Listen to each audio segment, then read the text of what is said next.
need to put like a big neon sign up or something that says like, we are absolutely not going to charge you at the end of this, because there's just no faith that you're not going to try and upsell another thing. When I got to like the high level of fine dining, our job was to literally like to make the movements of each customer fewer. So you fill the water. Like the only thing you don't do is literally feed the customer. All of a sudden, everybody was realizing that, hey, we need to get our butts in gear. We need to actually put some effort into this and make sure it's beyond just a user experience. Performance? Whatever happened to performance?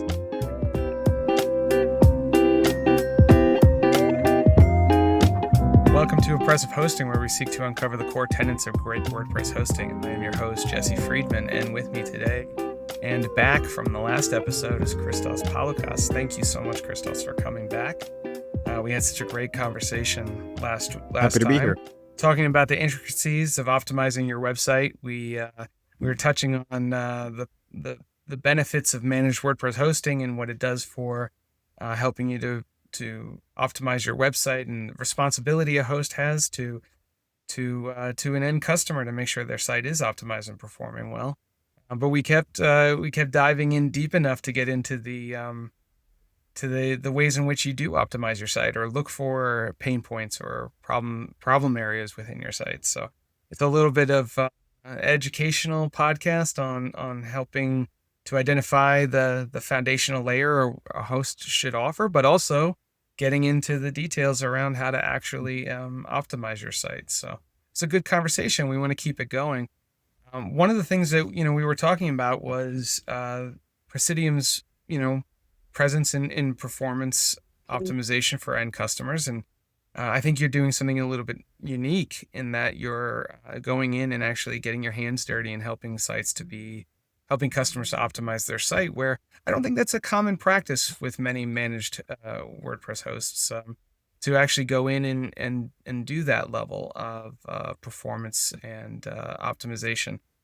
So I'm curious, where do you know where that evolved from? Like, what made you take on the decision of going that extra mile? When did you start thinking to yourself that maybe it's actually more advantageous for the hosting company itself to be able to provide that layer of extra performance optimization? That's an easy one from my end because it wasn't my decision. It was straight up our founder. Yeah, it was straight up our founders that said, okay, cool. We're going to get a performance engineer and focus also on performance. It's funny too that you mentioned that, because when I did get hired, John, one of our founders, during the post interview process, he asked me what I like about performance and why I ended up responding to the ad. And I didn't have a good answer. I said, okay, yeah, I have been performance oriented in the past. I'm an Arc Linux user. I'm a Linux user. I like fast things, but no lie, I was looking for work and I thought this might be a good fit. It was really the founder's idea, straight up. It's a really bad answer. I kind of screwed up your question. I mean, sorry, it's a good answer from your perspective, but it sounds to me like similar to the way in which, so WP Cloud, the team that I run at Automatic, we focus heavily on website performance. And so what we're doing constantly is building a strong foundation for great WordPress performance. And so then we have hosts like, Presidio and Bluehost Cloud who are layering their own infrastructure and panel UI and bolted on add-ons and things like that onto this layer that, they have a lot of confidence in around performance. And some of the things that we're doing is building some guardrails into place so that we can fine tune at scale all of these sites and make sure that they're optimized and running really well. So we have our own homegrown CDN, our own built-in caching system. And so we're making some, we're limiting some decisions that end customers can make in an effort to make sure that everything's optimized and running really, really well. So I'm curious, when you approach this for your end customer, when they sign up and they get a new Presidium vanilla WordPress, is it coming with bolted on add-ins? Is it coming with plugins that help with performance? Are you handling things like an integrated CDN, or are you giving it all to the customer to figure out and do on their own? the integrated CDN is there. That's the easy part of things for a hosting provider. We do have two like large products, not necessarily products, but like tools that are coming that I'm not gonna give them away yet, but they're both very performance oriented, and they're both going to be things that are plugged in. We don't do partnerships. Well, we do partnerships, but we don't like force the use of awesome plugins like WP Rocket or things like that because we want to keep things in house. And what's amazing is that you just mentioned how you might limit their not I don't want to say options, like limiting the options of customers, but there are times where you Sure. have to ban certain plugins, right? Not because they don't work, because they don't benefit your infrastructure, whether they're security oriented or performance oriented.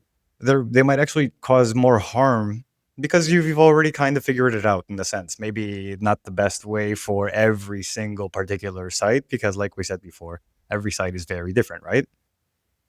But a lot of things the hosting provider can get out of the way. That's what really makes the difference between managed hosting, like premium managed hosting, right? And other managed or like normal managed hosting. Mentioned a dashboard, right?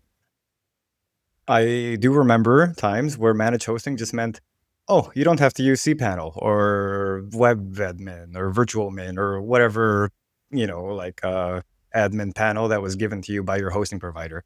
And now you have our dashboard that gives you buttons to do stuff. I think that used Yeah. to be managed hosting. But then providers started, providing more services so that customers don't need to go through, oh, what do I have to do for security now? Recently, I was asked, like, oh, why can't I install X plugin for security? And I Right. said, well, you don't need it. And they said, no, no, no, I need to install the security plugin. And I was like, I have to explain that security is covered, malware scanning, the web access firewall on the edge, the very independent firewalls at the different levels. I have to be like, okay, this stuff exists and it's all tuned for WordPress. That's why we don't want to let you use that plugin. If you need to use it for whatever reason, okay, just tell us, we'll tell support, we'll make an exception, fine. But you don't need it. So don't pay for it, one, and just don't use it. Yes. It sounds So weird, doesn't it? you're kind of working down the same path line that where it's not necessarily limitations, but you are trying to establish a good foundation for better optimization. So your Hmm. customers, they're free to kind of make their own decisions as long as it's not affecting things at scale. What's interesting is I think about the way in which we operate internally at WP Cloud and other hosts do as well, where you're fine tuning the way in which a vanilla WordPress will go out into the world, and you're putting all these things in place, and then all of a sudden, so it's very much like working on a race car. You're in the pit. You're testing the aerodynamics of the car. You're making sure the tires are perfect. That you're getting enough horsepower. Doing all these things to Yeah. make sure everything's going to run perfectly well. And then the first thing the customer does is install a plugin, or the equivalent to that on the race car would be to put a roof rack on or to throw a hood ornament on the hood. And you're just like, we did all this work to make sure it's optimized and cached and everything else, and then you broke it in 1 second. So it's funny because with WP Cloud, we work so hard to optimize these things, and when things are cached, they get to be served from the edge network, and they're immediately lightning fast. We always joked around about the actual WP Cloud website, wp.cloud. It loads so fast, it's like it's local because it is unbelievably fast, and when it's cached, it's very easy to optimize that at scale and not have to have the customer make any kind of do any kind of interactions or interventions or anything Yeah. like that. But then they go and they install, a managed, or rather like a marketing plugin that maybe creates some kind of dynamic element on the site, and they're unaware that it's breaking the cache, and all of a sudden their site starts to slow down. So how do you manage that with those end customers? Like, how do you help them to identify or balance, or maybe you're helping to educate them around these things? We had a great conversation with Oliver from PatchStack in a previous podcast episode where we talked about the need for a web host to make sure that they're talking to end customers maybe giving them reports, holding their hand a little bit around security so that they have a better understanding of what is their responsibility with security and how they need to manage those sites.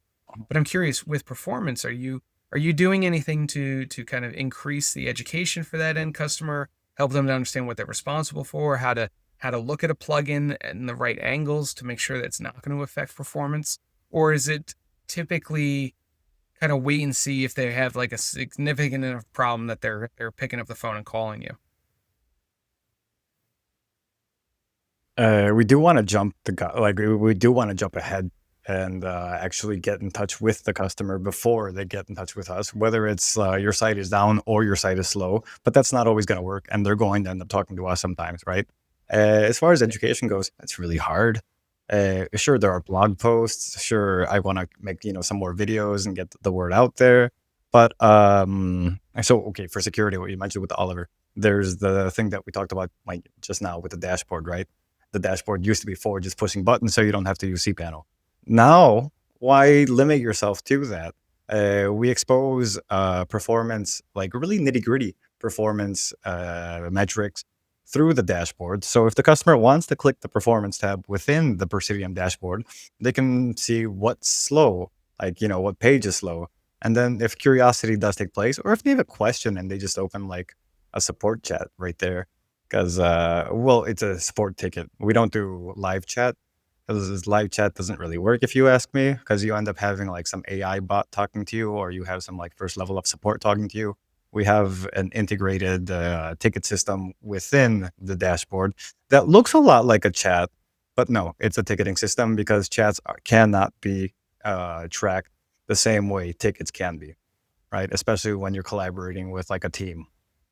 That's why well, yeah, Presidium's proud of not having an actual live chat. We don't want it. We want our ticketing system that looks like a live chat. You don't get to see when someone is typing, but you do get a response in less than 5 minutes. That's what Yeah. matters if you ask me.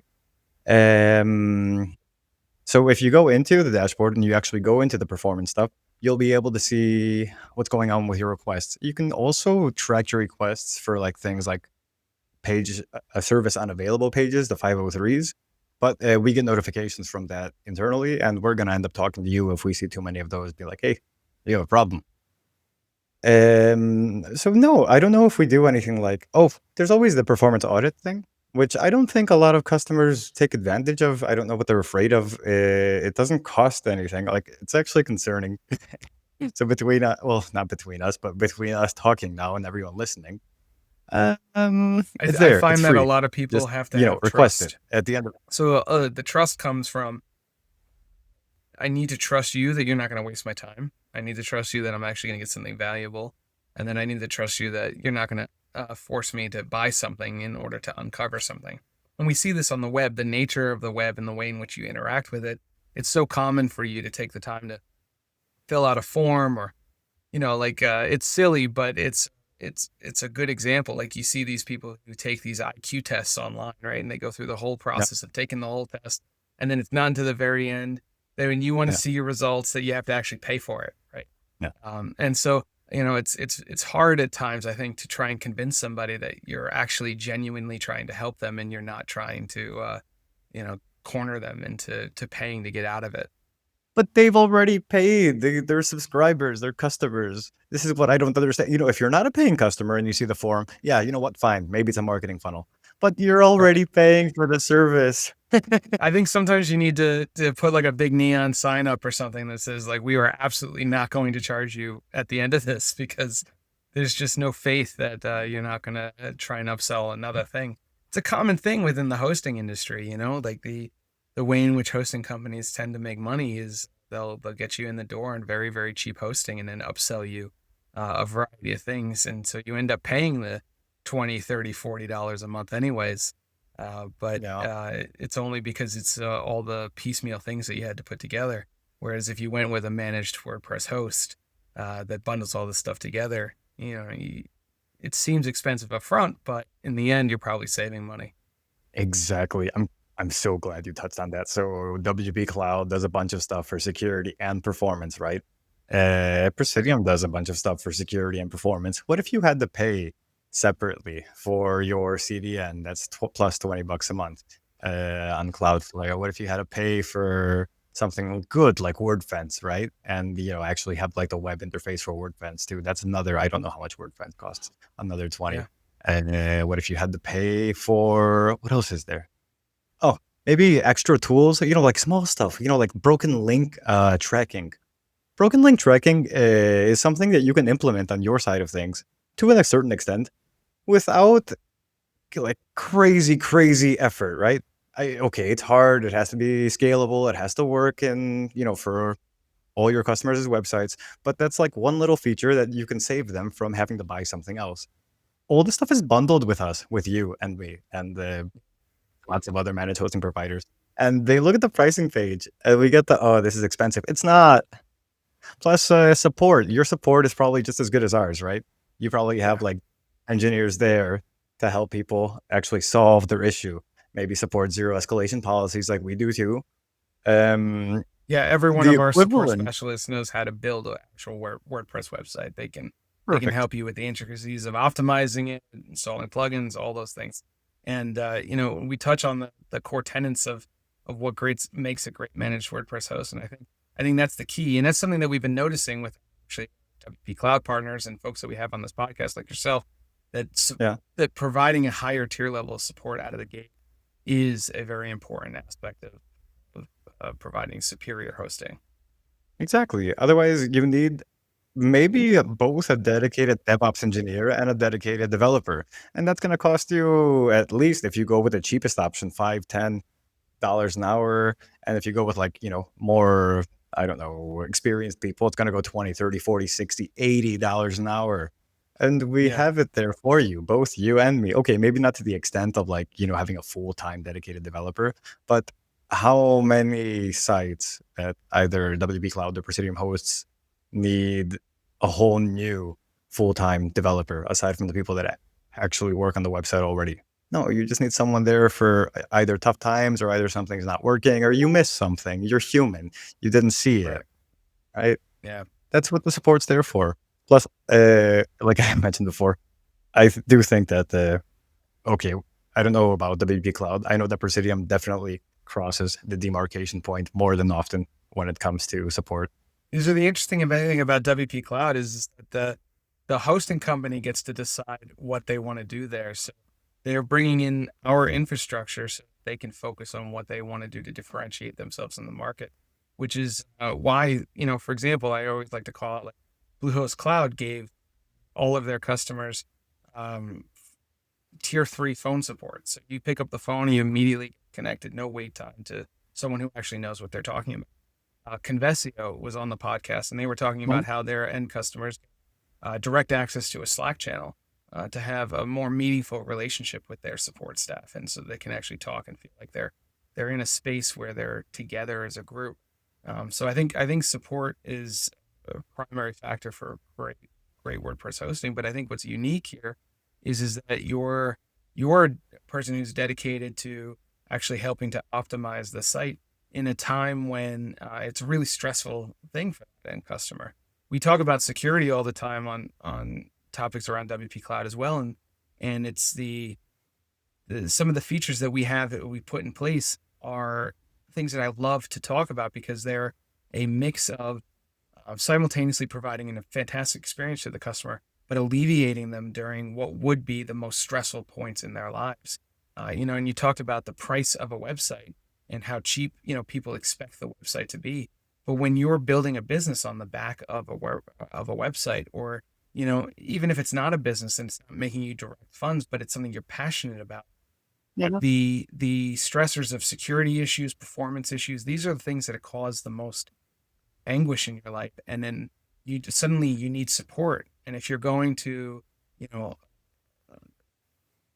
go into some kind of like text-based support that takes like 6 days for you to get a response, or you don't know where to get support, or it's complicated, or you're compounding that stress.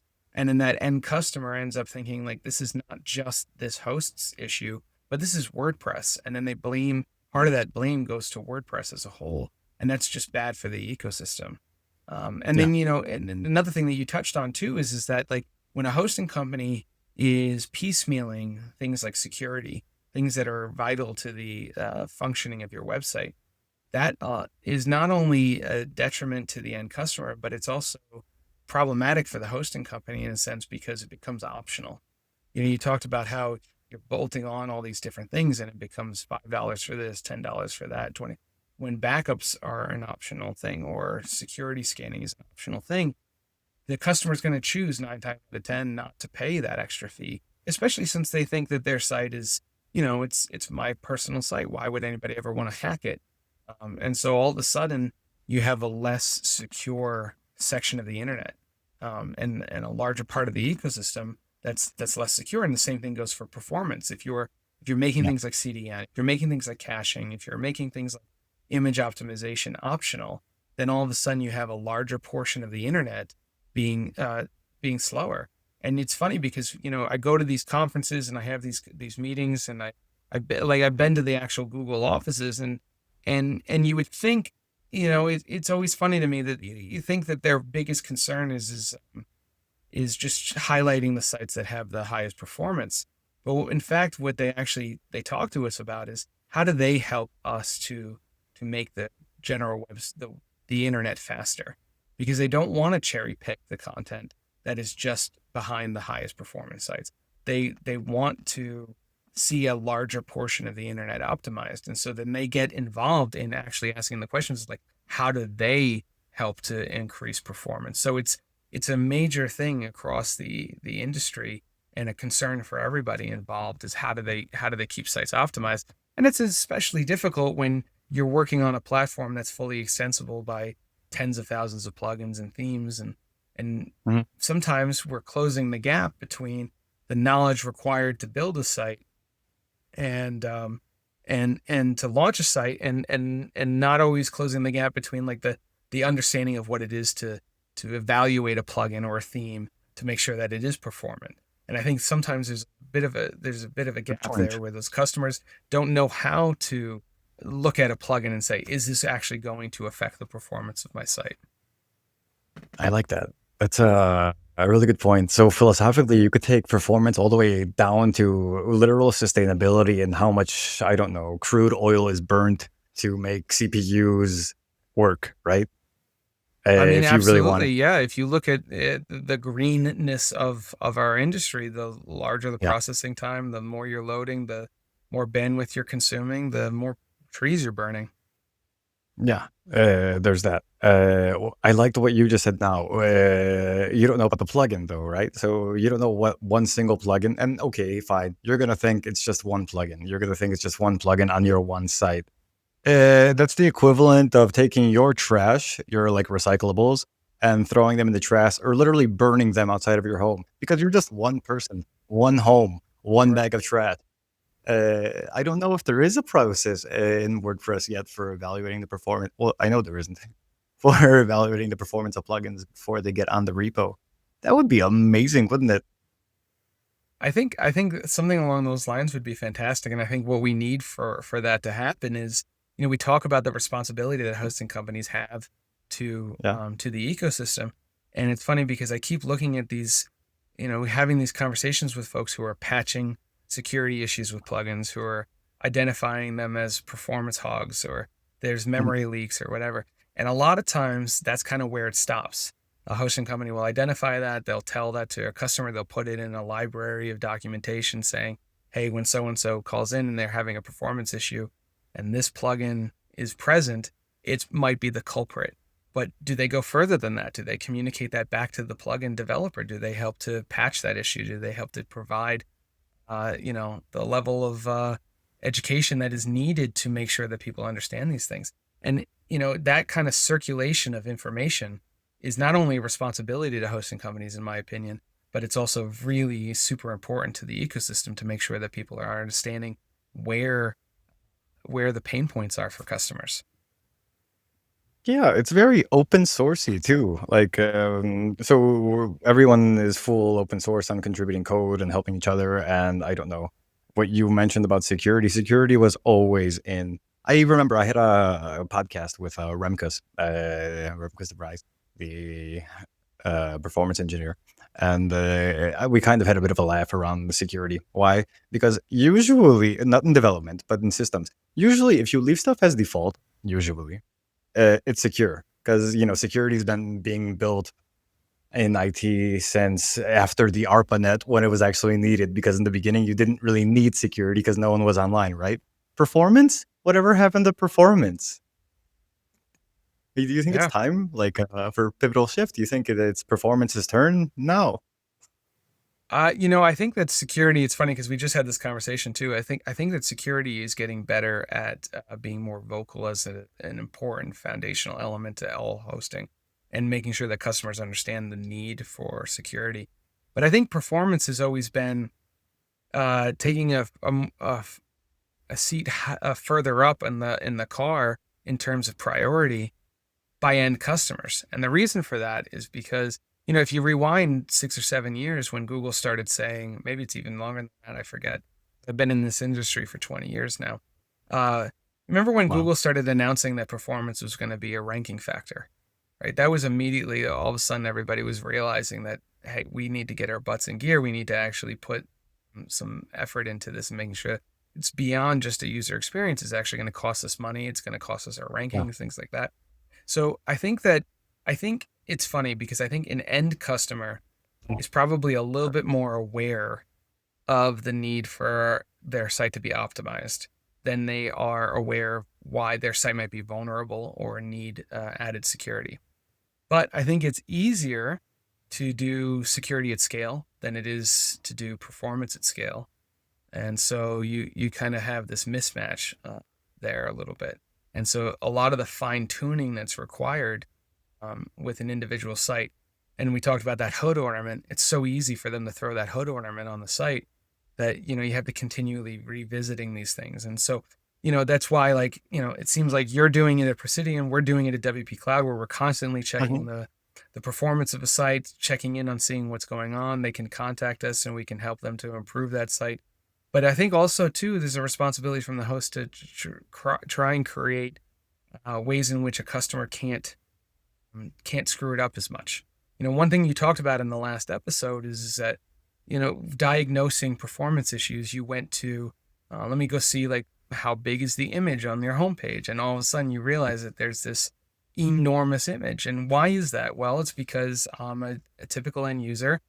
WordPress has made it very easy for me to upload a photo from my phone. Phones have gotten only better and better and bigger, resolutions. And I don't know what the most recent iPhone is, but I think my pixel is somewhere around like 10 megapixels or something like that per image or something like that. And so like we're Yeah. talking megabytes per photograph. So if I step out to the front of my store and I take a snapshot of the brick and mortar physical location of my store and I go and I upload that to my website, there's nothing between that moment and when it starts loading slowly that is notifying me and saying, hey, this image is way too big. And so this is Yeah. actually, one of the core to the ethos of some of the things that we've built at Automatic. When we think about like Jetpack, for example, a lot of people don't know this, but Jetpack has been providing a free image CDN for 10 plus years at the cost of millions of dollars. And no one is even aware that, that I don't think people are like putting it into their heads that this is a major cost, but it's something that's so important to the ecosystem that we wanted to provide it. And then that CDN, what does it do? It's what we call a light switch feature. It actually automatically resizes the image right in real time so Yeah. that it's only serving Awesome. to the size that's needed by like a small mobile device versus a desktop or whatever. Why did we do that? Well, one was because we wanted to make sure that customers were able to actually access a CDN. Uh, firsthand, as someone who's running like a bakery or like a photography website or something like that, they may not have the skills to set up a CDN. CDNs are not the Yeah. easiest things to do. So Mhm. Presidium making the decision, WP Cloud making the decision to have CDNs fully integrated and working out of the box is not just a benefit to that end customer, but it's a benefit to us as hosting companies as well, because now we're serving things a lot faster, providing a better experience. We're less likely to see that customer churn. But it's when these Yeah. when these features that hosts bolt on that provide this like fully integrated experience that just make it a no-brainer for an end customer. I think that's when we start to win. The other thing too is that this is a little self-aggrandizing, but like, we kind of went down this road, so we'll keep going. Go ahead. Jetpack has another plugin called Boost, and what it does is it actually puts like a traffic light on every image of the front end of your website. So when you're logged in, you get a red light when the image is too big, you get a yellow light when you get a green light when it's a nicely optimized image. So it's a visual cue for you to very quickly just look at the front end of your website and see what images are way too big. And so you can start to highlight these low-hanging fruits that you can fix very quickly for performance. Anyways, I'll let you have a breath while I take a sip here. No, that's good. That makes sense. I mean, Presidio does the same with the images. We we call it the image smacker. That takes me back to what we were talking about before. If you had a separate plugin for everything else, you would need, aside from WordPress, aside from, I don't know, Bunny CDN, aside from I don't know what else you mentioned before, I don't remember. Now you need Imagify. You have to pay for that too. Like, this stuff stacks up. Managed is the way to go. Right. Plus, I think if that's anything that we can send home as a lesson today, it's that to hosting companies, I think as an industry, we need to be more comfortable with charging a little bit more if it means that we're able to bring all these things together to provide a really resilient, secure performance solution.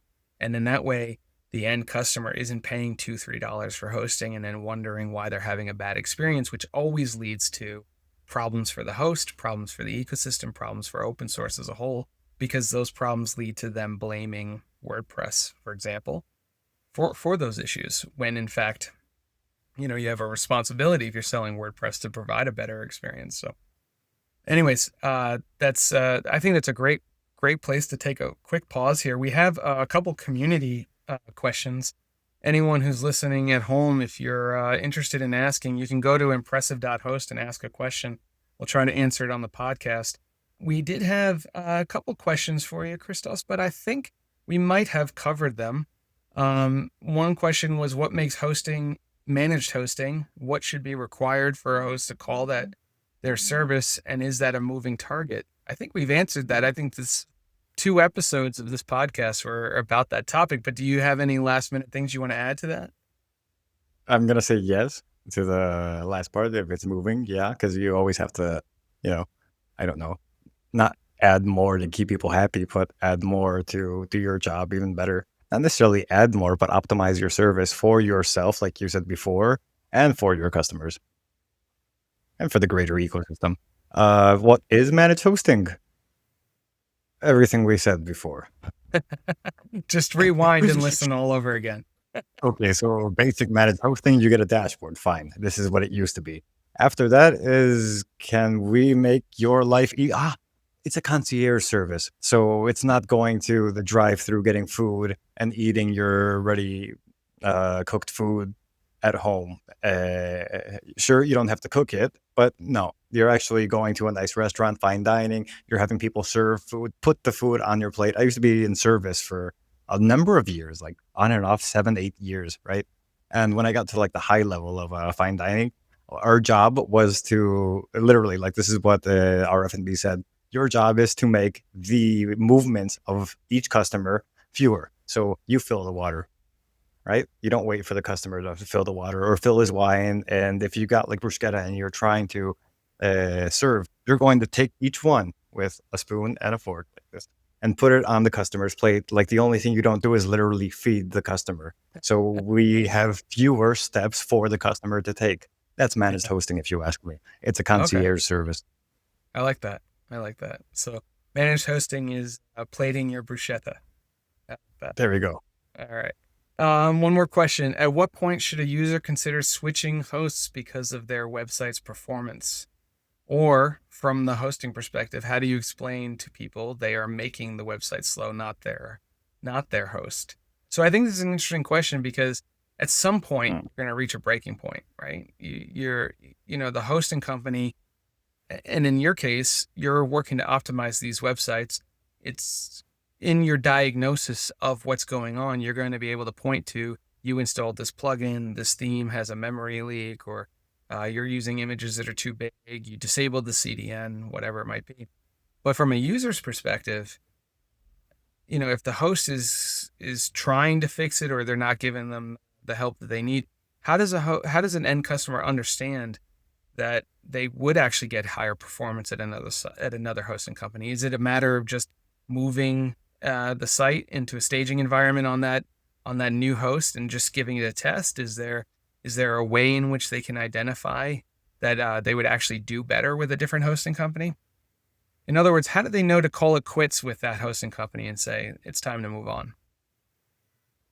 This is both an easy and like a hard one. If you've done everything that you can in your power to optimize your website and it's still slow, it's probably your hosting provider, probably, but it might not be. So you'll find some articles online that say like time to first byte. It's one of the metrics. Time to first byte, for the people listening, is me accessing a website, the page not having been loaded, the request leaving my browser, making it to the website, and stop time at the time that like the first pieces of the website start coming to your browser. That's when stop time happens.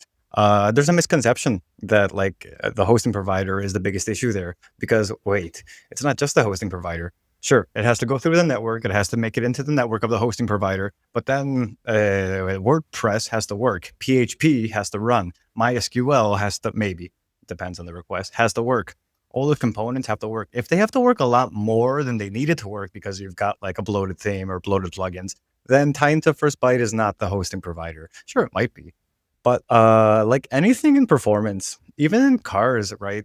If you don't take, you mentioned the Formula One cars. What happens to like all performance, anyway, all high performance vehicles? After they get built, or after BMW makes an engine, they put it on the dynamo. They test it, right? They don't have results. They have theoretical results of how much throughput the engine can have. But if they don't put the car through testing, they'll never find out. So what your responsibility at a certain point as a site owner is to go to one of the countless managed WordPress hosting providers that have a free trial, that usually have like really flexible or really long free trials, to just try it. I mean, okay, Or they have a money managed back guarantee if they're not giving you a free trial. And for the most part, good reputable managed customers, you can get into a place where you're testing and you're not required to pay or to just do it. And with managed hosting, I'm not sure about WP Cloud. You'll tell me now. Migrations are covered, so you don't even have to do that part. Just try it. Yeah. So it's cool because WP Cloud operates at the underneath the host, and so the host has a decision for them. It's up to them how they want to bring on customers. So yeah, a lot of our partners do provide free migrations, incentivized migrations, a variety of other things, but it allows for them to operate the way in which they want to. But you are right, it is a common practice in real like quality managed hosting to provide some level of migration service or at least let you test things out. Yeah, and even if it's not like full hands-on migration by a DevOps engineer like it is at Presidio, it doesn't matter. There's always going to be a tool. And hell, even if there's no migration like help, it's probably gonna cost you a lot less to pay someone to help you migrate your website than it is to, I don't know, potentially lose customers or to potentially pay more than you should at your old host. Right. You're gonna end up winning at the end of the day either way. Yeah, no, I think you're absolutely right. If you're struggling with performance, it's gonna require you to rip off the Band-Aid and get the work done. But in the end, it's gonna be a lot. It's gonna be worth the effort. Agreed. All right. Well, that brings us to the end of our community questions. And I think that brings us to the end of the podcast. We went a little bit long, but we had such a good conversation. And I think we can mark these 2 episodes as the primer on how to optimize and what to look for in optimizing your website. So, Christos, thank you so much for having or taking the time to be on the podcast. Really appreciate it. Oh, thank you, Jesse. Hope to have you on again soon. Yeah, definitely. Great opportunity. Good conversation, too. Yeah, totally. All right. Take care, everybody. Bye. Thanks for joining us on another episode of Impressive Hosting, where we uncover the core tenets of great WordPress hosting. Do you have a follow-up question for today's guest, thought or comment on anything we talked about, a future guest suggestion, a hosting horror story? What do you think makes great WordPress hosting? All your comments shape this show. Drop them on impressive.host. We also appreciate you following us on social media and subscribing to the podcast on your favorite platform. Finally, do check out our list of open source projects that need support at impressive.host. Whether it's code, community, or cache, you can make a difference. See you next time.